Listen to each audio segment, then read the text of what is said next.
नमस्कार, अतुल्य लोकतंत्र चैनल में आप सबका स्वागत है। मैं हूं आपका अपना दोस्त अतुल्य कुमार। जैसा कि आप सबको पता है कि नीतीश चाचा दिल्ली आए हुए थे महागठबंधन के चक्कर में पूरा विपक्ष को एकजुट करने की लालसा से और इच्छा से भी, और इसमें कितना सफल होते हैं कितना विफल होते हैं ये तो वक्त बताएगा। लेकिन ये देख के अभी ये लग रहा है कि बिहार को संभालने में नीतीश चाचा पहले से ज़्यादा अब कमज़ोर पड़ रहे हैं। ये पिछले 2-3 सालों से हो रहा है। जिस तरह से उनकी शराबबंदी कानून व्यवस्था को धज्जियां उड़ाया जा रहा है, इससे लग रहा है कि उनके बस में उनकी व्यवस्था और उनका सिस्टम नहीं है। पहले इससे 3-4 महीना पहले छपरा में जहरीली शराब और शराब कांड से 77 लोगों की मौत हुई थी, और आज मोतिहारी में 14 लोगों की मृत्यु हो गई है और 10 लोगों की आंखों की रोशनी जा चुकी है।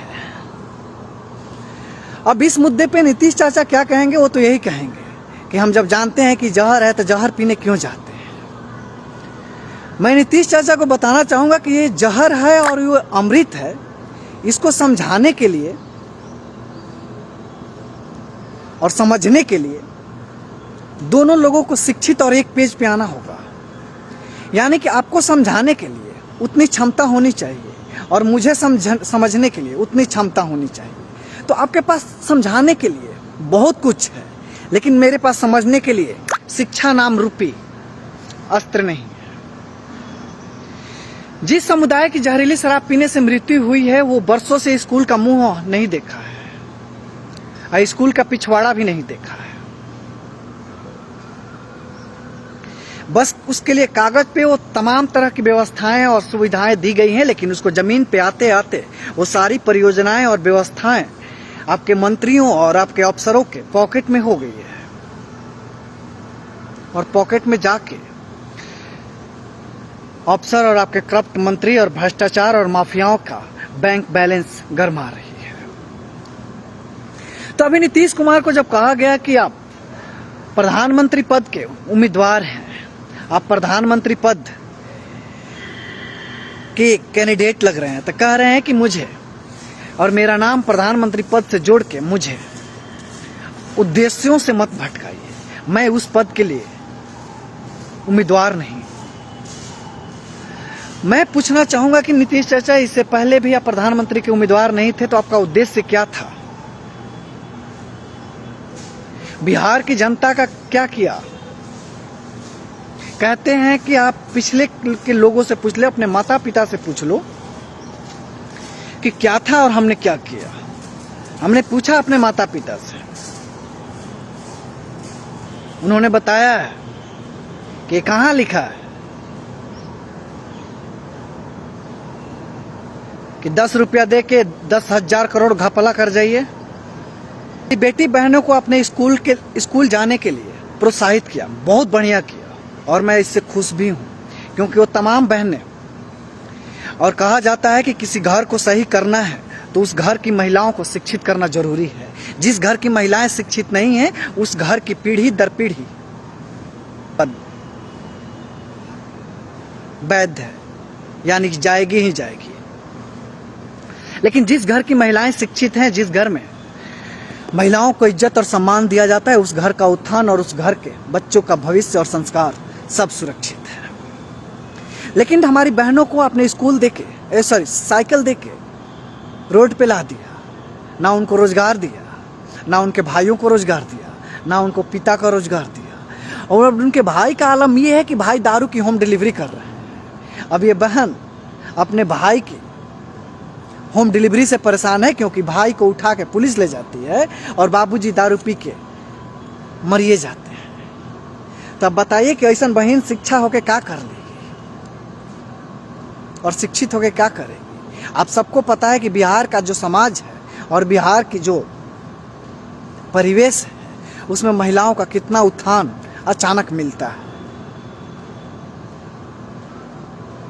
तभी का हाल तो यही है कि नीतीश कुमार और नीतीश चाचा की सरकार जो भी उनकी परियोजना है उसको लागू करने में पूरी तरह से विफल है। आशा करते हैं कि समय रहते सही लागू करेगा। लेकिन हाँ, इसके साथ ही एक चीज आई है जिसको मैं अपने पर्सनल लेवल से अप्रिशिएट भी करता हूं, जो कि टीचर्स और शिक्षकों से रिलेटेड है। पहले डीएलएड था, उसके बाद बीएड आया, उसके बाद एसटीएटी आया, उसके बाद सीटेट आया। अब कह रही है सरकार कि आप बीपीएससी करके आइए तो हम आपको शिक्षक बना देंगे। सही भी बात है, क्योंकि बिहार में ऐसे तमाम मास्टर हैं जो कि पैसा के बल पे शिक्षक बन गए हैं। तो एक बार उनको शिक्षक को ही एक बार शिक्षित और शिक्षा से सामना करा दिया जाए और फिल्ट्रेशन लगा दिया जाए तो स्कूल का कहीं गुणवत्ता सुधर जाएगा। तो इस बात के लिए तेजस्वी यादव को और नीतीश चाचा को अप्रिशिएट करना बनता है। अब मुझे कमेंट बॉक्स में गाली मिलेगा जो लोग सीटेट, डीएलएड, ये तमाम चीज बीएड करके बैठे हैं। साहब, आप लोगों की संख्या 1 लाख होगी, लेकिन बिहार की आने वाली पीढ़ी की संख्या बहुत ज्यादा है और उनका भविष्य बर्बाद नहीं किया जा सकता। अगर आप में गुणवत्ता है तो सरकार से लड़के और उनका जो भी नियमावली है उसमें आके, मेरिट लिस्ट में आके आप अपने आप को प्रूव करके नौकरी और सरकार के हलक में हाथ डाल के अपना हक छीन लें। और नहीं है तो बिहार की बदलना अगर चाह रही है सरकार तो बदलने दीजिए। लेकिन इसके साथ ही नीतीश चाचा और तेजस्वी यादव से ये भी कहेंगे कि जिस तरह से बिहार के कानून व्यवस्था को आपके उपद्रवी, माफिया और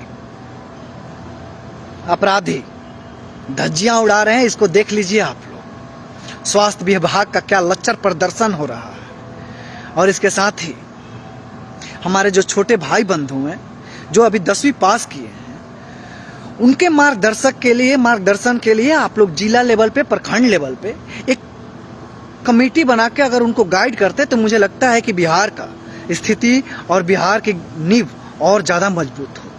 लेकिन जातिवाद का जहर बना के और उनके कंधों पे और उनके हाथ में झंडा देके आप लोग ज़्यादा खुश हैं। लेकिन ये वक्त बदलेगा, क्योंकि ये नया बिहार है। आवाज़ एक अकेले उठी है, लेकिन उसको मुझे विश्वास है कि मेरे भाई बंधु अगर एक भी है, अगर समझ रहा है कि मैं कहना क्या चाह रहा हूँ और उसको बदलना चाह रहा है, तो वो अवश्य सपोर्ट करेगा। इसी आशा और विश्वास के साथ आज का वीडियो मैं ख़त्म करता हूँ। एक बार फिर गुहार करता हूँ कि जितना जल्दी हो सके नीतीश चाचा और तेजस्वी भैया बिहार के कानून व्यवस्था को सुधार दीजिए, अन्यथा आम जनता त्राहिमाम करके आप ही दोनों को सुधार देगी। इसमें कोई दुरेज नहीं होगा। जय हिंद।